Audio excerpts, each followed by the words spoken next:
நம்ம தென்காசியில இனி இப்படி ஒரு விழாவை பாக்குறதுக்கு இன்னும் 12 வருஷம் காத்திருக்கணும். அட ஆமாங்க, நம்ம தென்காசி காசி விஸ்வநாதர் கோவில் மகா கும்பாபிஷேக விழா வெகு விமர்சையா நடந்து முடிஞ்சிருக்கு.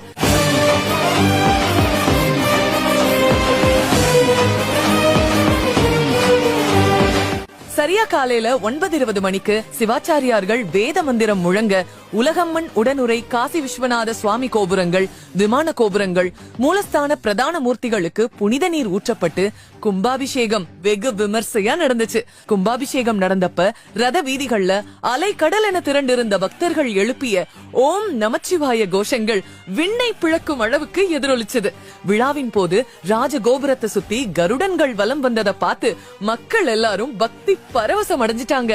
சுமார் 18 வருஷத்துக்கு பிறகு கும்பாபிஷேகம் நடந்திருக்கிறதால தென்காசி நகரமே விழாக்கோலத்தோட காணப்பட்டுச்சு.